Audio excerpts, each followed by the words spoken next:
pour Radio Libre en Périgord. Je me suis rendu le 12 avril, un dimanche, aux répétitions de La Bohème avec l'Opéra Dordogne-Périgord. J'ai pu y rencontrer une musicienne amateur faisant partie de l'orchestre, aussi une des solistes. J'ai pu rencontrer 2 choristes qui ont répondu à mes questions et j'ai aussi pu rencontrer 3 jeunes acteurs qui jouent un rôle précis lors de 2 actes dans La Bohème et ils vous offriront une très jolie surprise en fin d'interview. Vous êtes Suzanne et vous faites partie de l'orchestre, c'est ça ? Oui, c'est ça. Je suis oboïste à l'orchestre. Ça fait 4 ans que je participe au projet. Je suis oboïste amateur et pour moi, c'est vraiment un vrai plaisir de me retrouver avec des professionnels.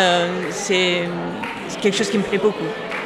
Vous faites ça depuis 4 ans. Comment vous êtes arrivé ici ? Comment je suis arrivée à l'orchestre ?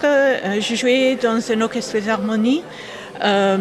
Donc je connaissais déjà des musiciens et, qui m'en ont parlé et j'avais envie de participer. Et je connaissais aussi Chloé pour avoir joué avec elle en tant que jeune chef d'orchestre. Et maintenant je joue avec elle à l'orchestre d'harmonie d'Étivier.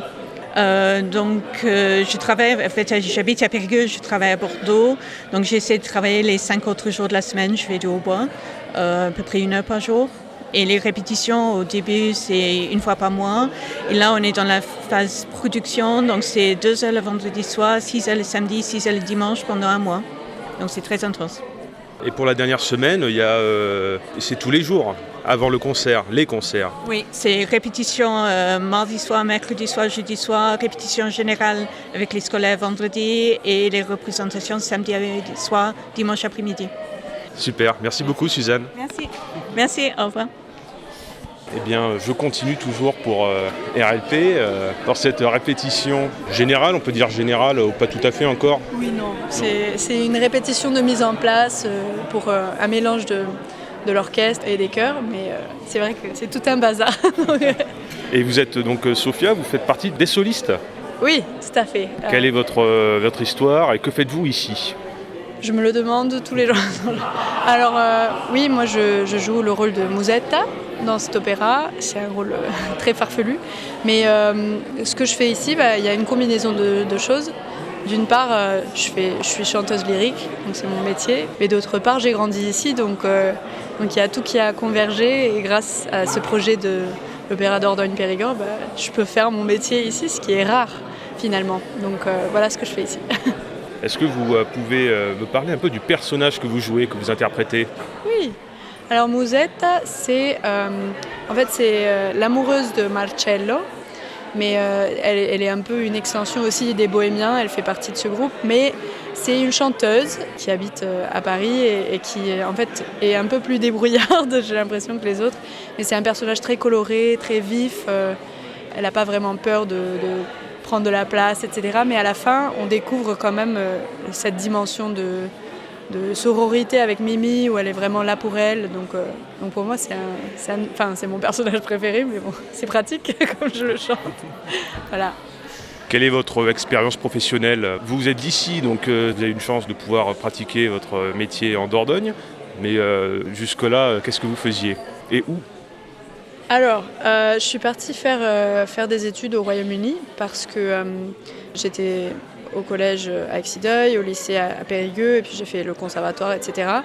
Mais à la fin du lycée, en fait, j'ai été prise à Oxford pour faire de la musique. Donc je suis partie là-bas, je faisais beaucoup de musique chorale, des productions étudiantes, etc.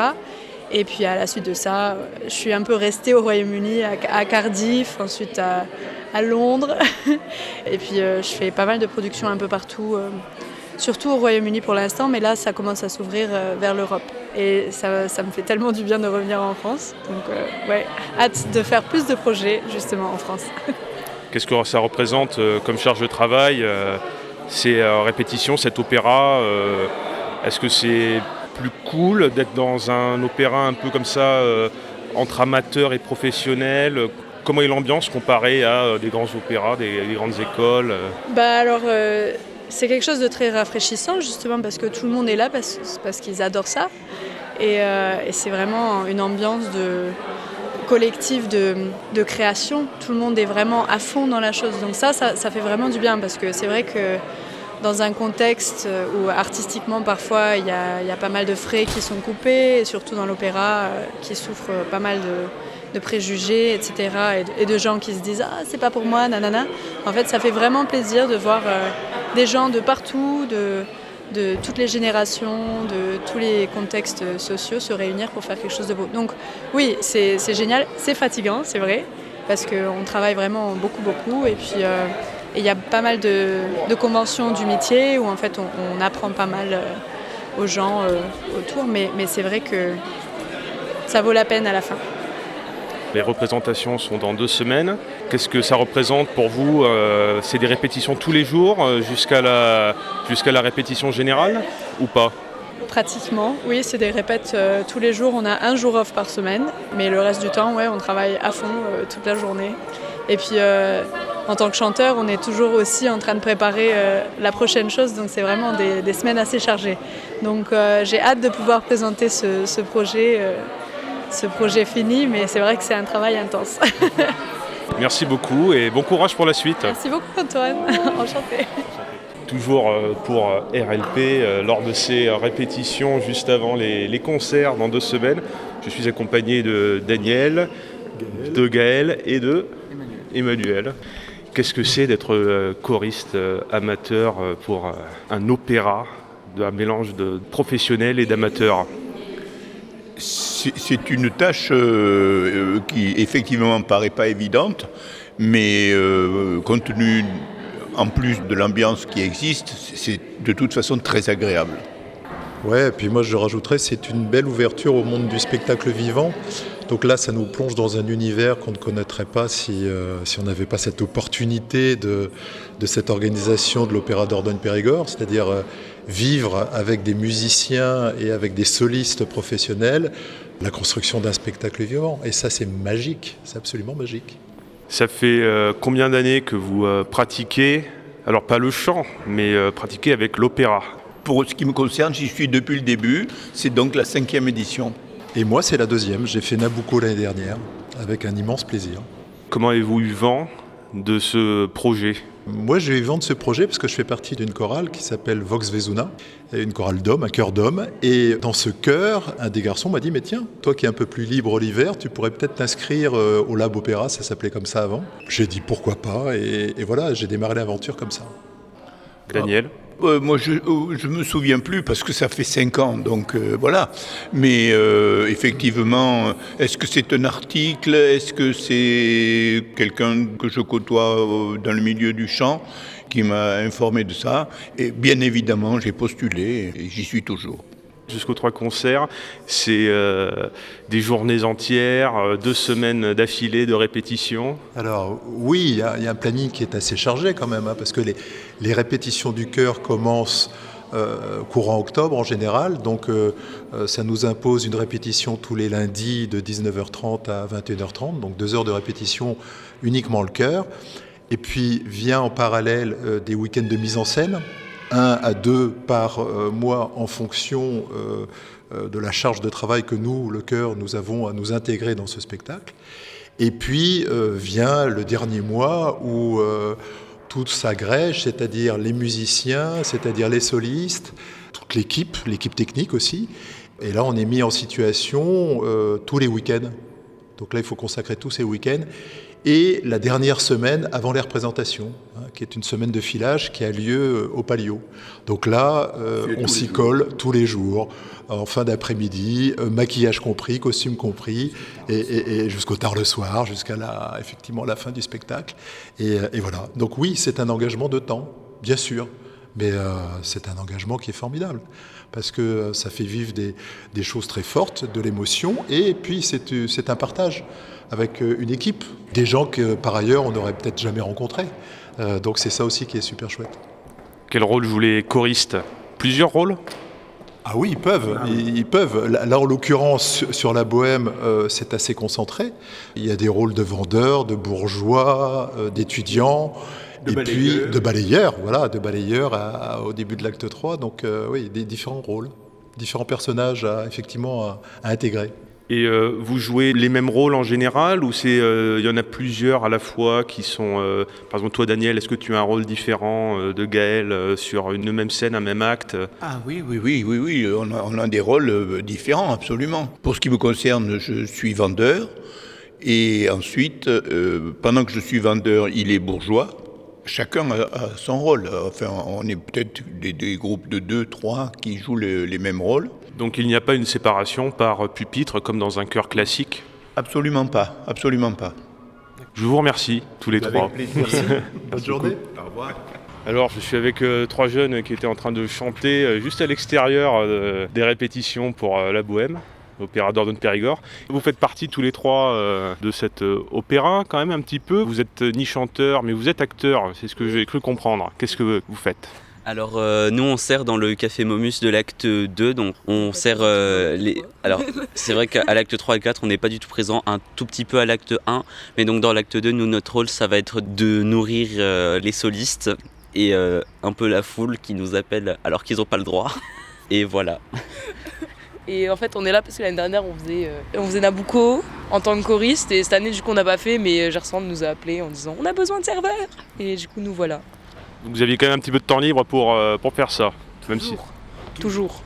Et si on n'a pas assez de temps libre, on en crée. Voilà, on en libère. On crée du temps libre pour l'opéra. Et vous êtes venu comment à l'opéra Dordogne Périgord? Pour quelle raison avez-vous fait choriste? Au départ, Alban et moi, on est arrivés pour West Side Story. Moi, c'était une amie... En fait, j'aimais beaucoup la chorale, et c'était une amie de ma mère qui faisait la opéra, du coup, qui l'avait fait. Et du coup, je m'étais dit, bah, pourquoi pas. Et j'ai croisé la mère d'Alban, là-bas, qui a dit, ah, mais Alban pourrait le faire aussi. Et du coup, Alban est arrivé. Et puis Mathis est notre ami depuis le collège. Et du coup, après, il est venu l'année suivante avec nous. Voilà. Et vous chantez en chorale où ça?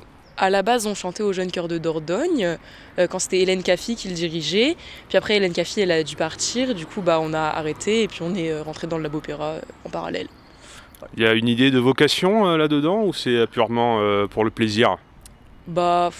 En soi, dans l'idéal, ce serait formidable, mais je pense pas que ce soit vraiment quelque chose de très réaliste, quoi. Faut comme garder un peu les pieds sur terre. C'est très compliqué d'en faire son métier, mais vraiment beaucoup de plaisir dedans. Donc, si on peut en faire sa carrière professionnelle, ce serait vraiment formidable, quoi. Mais... Ou alors il faut être soliste professionnel. Oui, voilà, mais faut être très doué, quoi.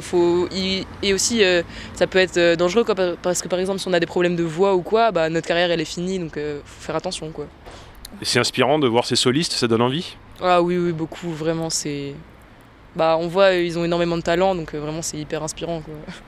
Alors... Ah.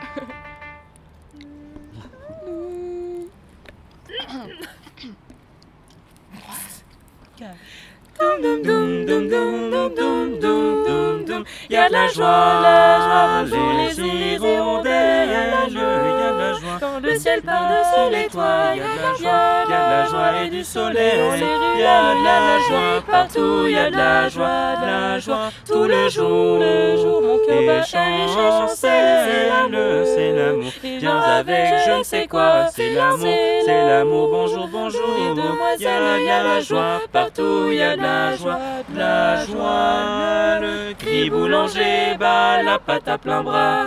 Il fait du bon pain si fin que j'ai faim. On voit le facteur qui s'envole là-bas, comme un ange bleu portant ses lettres au bon Dieu. Miracle sans nom à la station Javel. On voit le métro qui sort de son tunnel, briser le soleil de chansons et de fleurs. Il court vers le bois, il court à toute vapeur. Voilà. Super. J'ai pas chanté la fin, j'ai oublié comment ça fait. Et alors ça vient d'où ça? Vous avez l'habitude de chanter ensemble? Oui. Là, pendant la semaine, on était un stage de chant. Le moustache, c'était en gros, du coup, quand on était au Jeune Chœur de Dordogne, c'était Hélène Caffi qui nous dirigeait. Et Hélène Caffi est partie à Bordeaux avec son compagnon qu'on nomme Moustache, François Olmar. Et du coup, ils font un stage à Périgueux pendant les vacances de temps en temps, tous les ans, même 2 fois par an, souvent, pendant les vacances soit d'avril, soit de février, et les grandes vacances aussi. vers la fin, c'est ouvert à tout le monde, voilà, c'est super. Et puis c'est là que du coup on était tous les trois cette semaine et puis on a appris cette super chanson très joyeuse qui s'appelle Il y a de la joie. Merci beaucoup. Merci à vous.